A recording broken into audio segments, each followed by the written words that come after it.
안녕하세요. 오늘도 시 쓰는 남편입니다. 오늘은 부부간에 혹은 연인간에 다투고 나서 함께 듣고 함께 보면 좋을 이야기를 들려드리려고 해요. 제 시 두 가지를 가지고 왔어요. 시집 아버지도 나를 슬퍼했다 중에서 쓴 시 두 개가 있는데 첫 번째는 내뱉은 말이고 두 번째는 잘못이라는 시인데요. 이게 연인 간에 부부 간에 많이 공유되기도 했더라고요. 실제로 어떤 독자님들은 저한테 DM으로 이걸 주고 제가 오늘 아침에 남편이랑 싸웠는데 남편이 이 시를 캡처해서 저한테 보내줘서 자기의 마음을 드러냈어요. 해서 제가 이거 어디서 읽은 시야라고 하니까 뭐 깊이 알려 하지마 라고 이제 남편이 귀엽게 보냈다고 하고 보낸 독자분들도 실제 있었어요. 그래서 이 두 가지 시를 가지고 얘기를 나누면 좀 더 와닿을 것 같아서 한번 먼저 시를 읽고 얘기를 좀 드려보도록 할게요. 첫 번째는 내뱉은 말이란 시인데 이게 말을 함부로 내뱉지 않아야 된다라는 생각에 제가 쓴 시인데 많이 좀 이게 회자되는 시였어서 같이 얘기 나눠보도록 하겠습니다. 먼저 저자의 언어로 한번 낭송해 드리도록 할게요. 내뱉은 말. 나의 말은 너에게 머물러 더는 내 입가에 남아있지 않은데 걱정은 생각이 되고 생각은 아픔이 되어 하루를 채우네. 아렸을까 쓰렸을까 더 이상 잡을 수도 무엇 하나 잡히지도 않을 말임에도 미치도록 잡고 싶네. 끊임없이 뒤척이네. 네, 라는 시예요. 이게 실제로 이 시를 왜 쓰게 됐냐면 제가 이제 30 후반의 끝을 향해서 달려가고 있는데 처음에는 말의 주인이 저인지 알고 알았던 시절도 있었던 것 같아요. 그래서 말을 할 때 일부러 척하면서 말을 했던 적도 있고 상대방에게 저의 감정을 전이시키려고 말을 했던 적도 있는데 혹은 조언이나 평가라는 이름으로 누군가 상담을 할 때 조언을 하는 제 자신이 좀 더 멋있어 보이기 위해서 누군가한테 어떤 말을 했던 적도 있었던 것 같아요. 부끄럽게도. 근데 생각해보니까 말을 내뱉고 나면 이 말이라는 거를 갖고 돌아가는 상대방이 이 말의 주인이더라고요. 그래서 말을 함부로 내뱉지 않는 게 정말 중요한데요.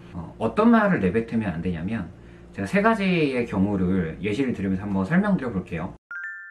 첫 번째는 우리가 이런 말을 정말 많이 하는데 규정하는 말이에요. 너는 이게 문제야. 내가 볼 때 너는 이걸 안 해. 이렇게 많이들 얘기하거든요. 상대방을 규정하는 말을.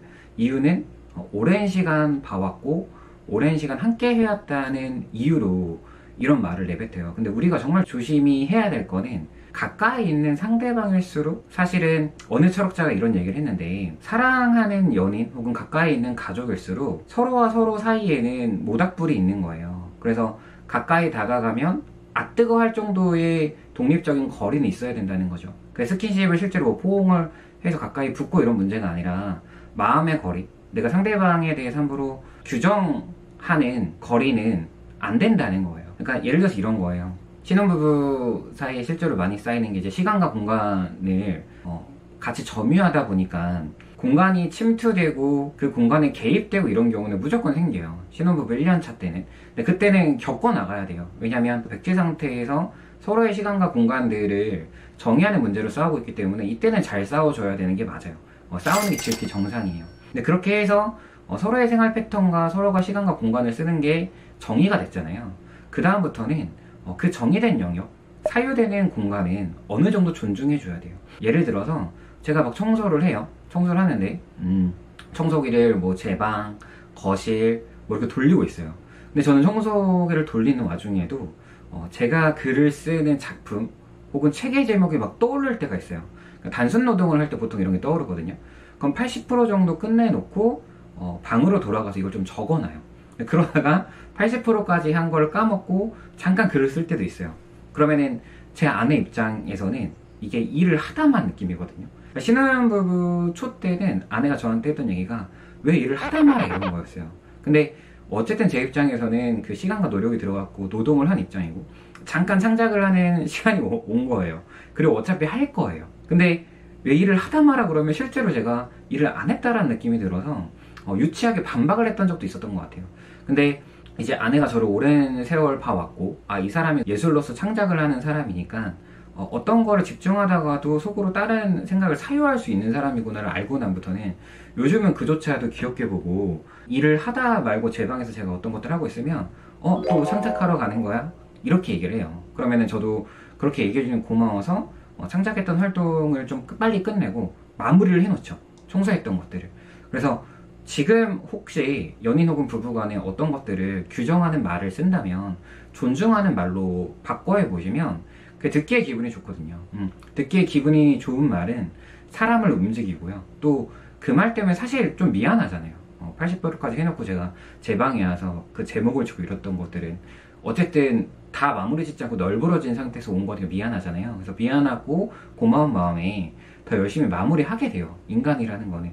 그래서 우리가 오랫동안 같이 살 부부 혹은 연인이기 때문에 내가 좀 오래 봐왔다는 이유로 상대방을 빨리 규정하는 말은 안 해주는 게 좋다라는 거고, 두 번째로 하지 말아야 될 말은 평가하는 말은 안 해주는 게 좋아요. 근데 저는 이게 우리나라 교육부터 이런 문제가 있다고 생각하는데, 어릴 때 저희가 뭐 과제 혹은 일기를 써가면 참 잘했어라는 도장을 찍거나 그런 멘트를 받잖아요. 그러다 보니까 우리가 은연중에 어떤 노력을 한 행위에 대해서 잘했다라는 얘기를 많이 붙여요.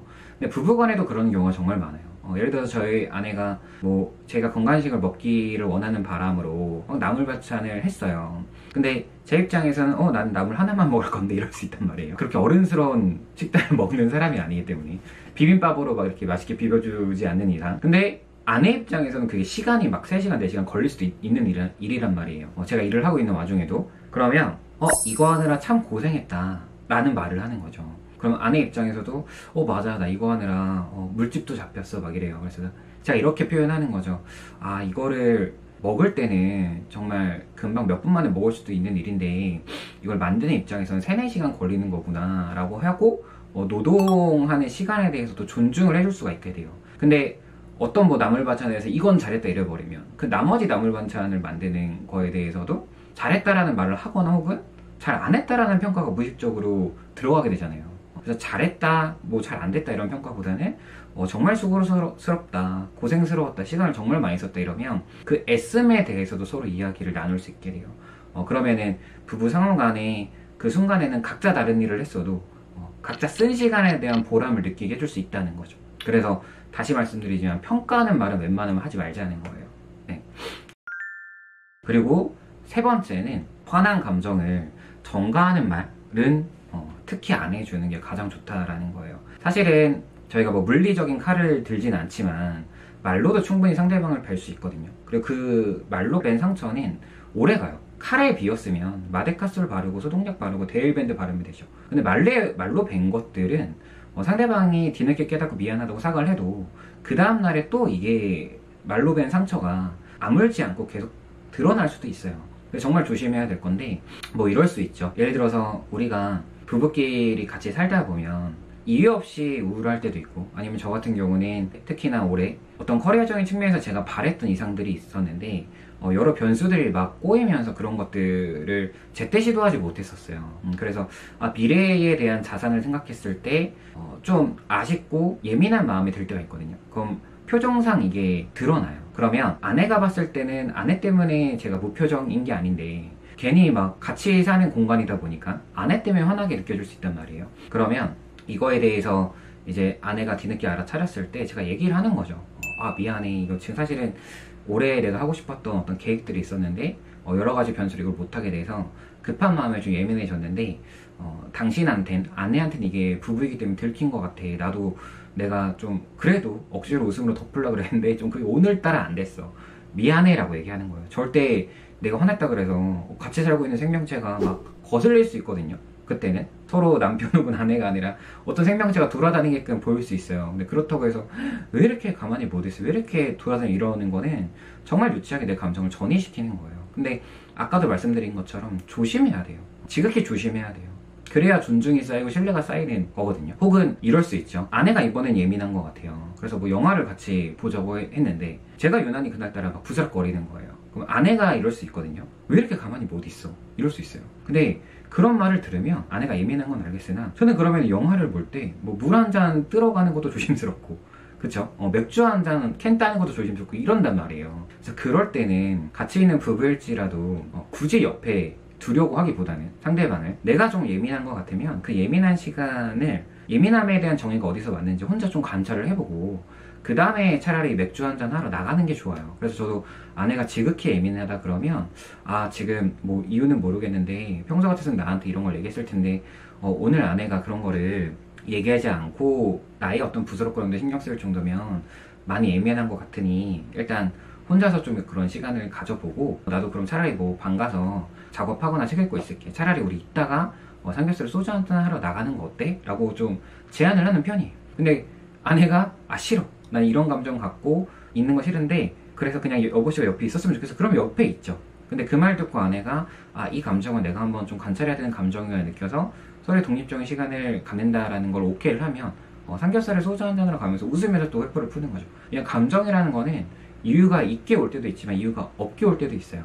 그래서 내뱉은 말이라는 시를 갖고 사실은 세 가지 해서는 안 될 말을 좀 말씀드린 건데, 누군가한테는 이게 구속이 될 수는 있어도 잘 지키는 게 좋아요. 왜냐면 어른이 될수록 말을 조심해야 되는데 어른이 될수록 말을 조심하지 않으면 그 밑에 친구들이 다 배워요.